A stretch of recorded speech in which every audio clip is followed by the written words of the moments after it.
Guys, welcome back my channel. எல்லோரும் எப்படி இருக்கீங்க? ரொம்ப நாள் விளாக் போடுறதே ஸ்டாப் பண்ணின மாதிரி ஆயிடுச்சு. ஏன்னா கொஞ்சம் கிட்ஸுக்கு முடியாமல் இருந்துச்சு. அதனால் அதுகளை கொஞ்சம் பார்த்துக்கிறதுக்கே நேரம் கரெக்டாக இருந்ததுனால விளாகு எல்லாமே இருக்குது வீடியோ கிளிப்ஸ். ஆனால் எடிட் பண்ணுற போகிற அளவு டைம் இல்லாமல் போயிடுச்சு. இன்ஷால்லா இனி கண்டினியூவாக வீடியோ வந்துக்கிட்டே இருக்கும், நீங்கள் பார்த்து ரசிக்கலாம். இன்றைக்கி வீடியோ என்னன்னு உங்களுக்கே தெரிஞ்சிருக்கும். ரைஃபாவோட பர்த்டே செலிப்ரேஷன் அந்த வீடியோ விளாக் தான் உங்களுக்காக நான் இன்றைக்கி ஷேர் பண்ணியிருக்கேன். இந்த வீடியோ கிளிப்ஸ் எல்லாமே ஒரு பர்த்டே 2 நாளைக்கு முன்னாடி எடுத்தது. ரைஃபாக்கு ட்ரெஸ் தேடி போனோம். இன்ஸ்டாகிராமில் ஒரு ஷாப் பார்த்துருந்தோம். ட்ரெஸ் ஃபுல்லும் எல்லாமே நல்லா இருந்துச்சு. அந்த ஷாப்பை தேடி தான் நாங்களும் நடந்து போய்கிட்டே இருந்தோம். கிட்டத்தட்ட 5 கிலோமீட்டர் நடந்து போயிருந்தோம். இப்போ பார்க்குற வீடியோஸ் ஃபுல்லும் லட்டுமா என்னோடய செகண்ட் பேபி தான் எடுத்தாங்க. மம்மி நான் எடுக்கிறேன் அப்படின்னு சொல்லிட்டு அவங்க எடுத்தாங்க.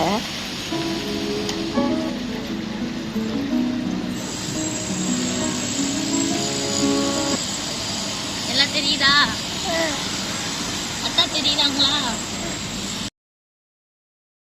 இந்த சைடு எல்லாமே ஓல்டு மியூசியம் அப்புறம் ஓல்டு பில்டிங் தான் இருந்துச்சு. ஒரு பில்டிங்லாம் பாதி இடிஞ்சும் இடியாமலும் இருந்துச்சு, பார்த்துருப்பீங்கன்னு நினைக்கிறேன். அதே மாதிரி இதுவும் ஓல்டு ஷாப்லாம் இருக்க இடம் தான் இது. பார்க்கவே வித்தியாசமாக இருக்குல்ல, ஆனால் அழகாக இருந்துச்சு பார்க்குறதுக்கு.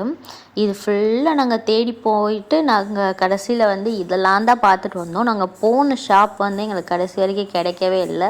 ஓகே, நம்ம லாஸ்ட்டாக டைம் வேஸ்ட் பண்ண வேணாம், நெக்ஸ்ட்டோலேயே நம்ம எடுத்துக்கிடுவோம் அப்படின்னு சொல்லிட்டு இங்கே போய் அலைஞ்சதுக்கே மணி 11:30க்கு மேலே ஆயிடுச்சு. அதுக்கு மேலே அங்கேயும் கடை இருக்காது. அதனால் மறுநாள் போய் ட்ரெஸ் எடுத்துக்கலாம் அப்படின்னு சொல்லிட்டு பிளான் பண்ணிவிட்டு வீட்டுக்கு கிளம்பியாச்சு.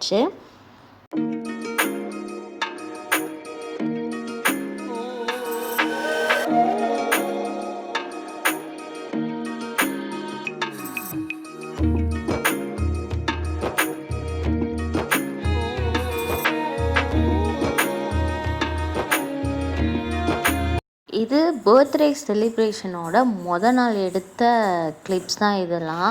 ஒரு வழியாக நெஸ்டோவில் ரொம்பவே ட்ரெஸ் கலெக்ஷன்லாம் கம்மியாக இருந்துச்சு. அதில் மேக்ஸிமம் ஒரு 7 ட்ரெஸ் தான் இருந்துச்சு. அதுலேருந்து எடுக்கிற மாதிரி தான் இருந்துச்சு. டைரெக்டாக ஹேர் கட் பண்ண கூட்டிகிட்டு வந்தாச்சு. சம்மர் வேறு வந்துருச்சு, அதனால் ஹேர் கட் பண்ணிக்கிடுவோம் அப்படின்னு சொல்லிட்டு ஹேர் கட் பண்ண கூட்டிகிட்டு வந்துட்டேன்.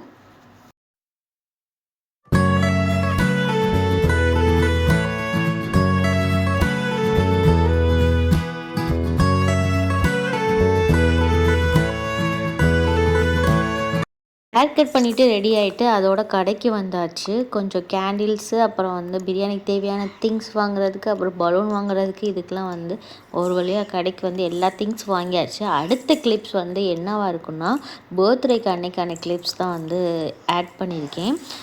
நான் சிக்கன் 65க்கு மசாலா எல்லாத்தையும் ஆட் பண்ணி வச்சுக்கிட்டு இருந்தேன். பிரியாணி எப்பயும் போல் ஹஸ்பண்ட் தான் செஞ்சாங்க. அன்றைக்கி சிம்பிளாக தால்ச்சா, பிரியாணி, தயிர் வெங்காயம், அப்புறம் சிக்கன் 65, அப்புறம் எக்கு, அப்புறம் கேசரி, இது தான் பண்ணியிருந்தோம். வேறு எதுவும் பண்ணலை. மட்டன் பிரியாணி இது தான் பண்ணியிருந்தோம். வாழை இலையில் பிரியாணி, தால்ச்சா, சிக்கன் 65, தயிர் வெங்காயம், எக்கு, எல்லா கேசரி எல்லாமே வச்சு சாப்பிடும்போது தான் ஒரு ஃபீல் அப்படியே கம்ப்ளீட்டான மாதிரி இருக்குது, ஒரு ஃபங்க்ஷன் வீட்டில் சாப்பிட்ட மாதிரி. அதுக்காகவே நான் இலை வாங்கிடுங்க, வேணாம் பிளேட் எதுவும் வாங்க வேணாம் அப்படின்னு சொல்லிட்டு இலை தான் வாங்கியிருந்தோம் இந்த தடவை. என்னமோ அந்த இலையில் சாப்பிடும் போது தான் ஃபீல் ரொம்ப ஒரு நல்ல ஃபீல் கிடைக்கிற மாதிரி இருக்கும். உங்களுக்கு எப்படின்றது கமெண்ட் செக்ஷனில் சொல்லுங்கள்.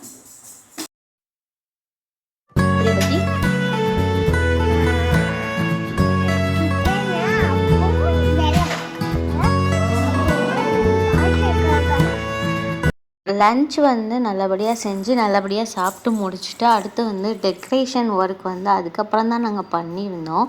ஏன்னா ஃபஸ்ட்டே பண்ணியிருந்தோம்னா எல்லா பலூன்ஸ் உடஞ்சி தான் கீழே கிடக்கும்.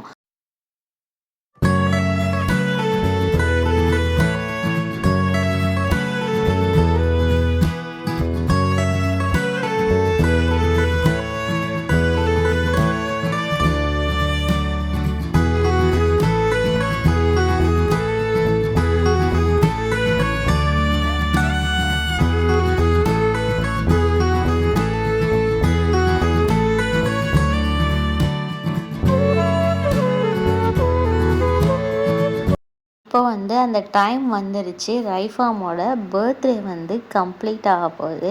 அவங்க வந்து அந்த கேண்டில் ஊதுறதுக்கே 2 பேத்துக்கும் சண்டை மல்கட்டு அந்த மாதிரி தான் இருக்குது. கொஞ்சம் வளர வளர வந்து நான் தான் வந்து கேக் வெட்டுவேன்ற அளவு வந்து சண்டை. போன வருஷம் வீடியோ நான் லிங்க் கொடுக்குறேன் பாருங்கள். அதில் வந்து கொஞ்சம் குட்டியாக இருந்தாங்க. ஆனால் இந்த தடவை வந்து நல்லாவே வந்து சண்டை போடுறாங்க. எல்லாம் சேவ் பண்ணுறது வந்து ஒரு மெமரிஸ் மாதிரி தான். அவங்க வளர்ந்தப்பறம் நம்ம இப்படிலாம் பண்ணியிருக்கோமா அப்படின்ட்டு பார்ப்பாங்க.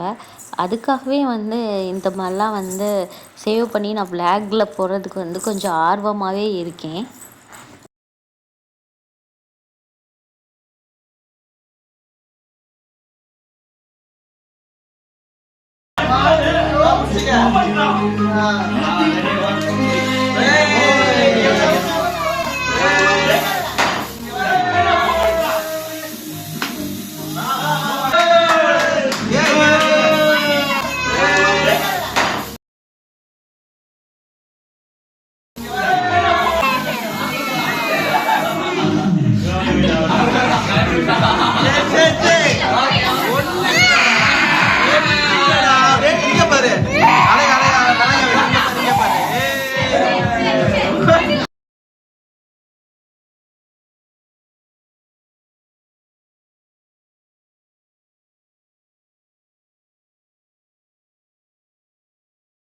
பண்ணுங்க கேட்க பண்ணுங்க கப்பு பண்ணுங்க ஜுவாரி பண்ணுங்க கப்பு வாங்க பாய். நிறைய வந்து கேக் கட் பண்ணிட்டாங்க. அந்த சவுண்ட் வந்து டக்குன்னு கேட்டோன்னே கொஞ்சம் அதிர்ச்சியான மாதிரி ஆகி ரொம்ப அழுக ஆரம்பிச்சிருச்சு. ஒரு வழியாக கண்ட்ரோல் பண்ணி பர்த்டே வந்து நல்லபடியாக முடிஞ்சிச்சு. உங்களுக்கு பிடிச்சிச்சுன்னா லைக் பண்ணி ஷேர் பண்ணி சப்ஸ்கிரைப் பண்ணி விளாகில் சந்திப்போம். பாய் பாய். அஸ்ஸலாமு அலைக்கும்.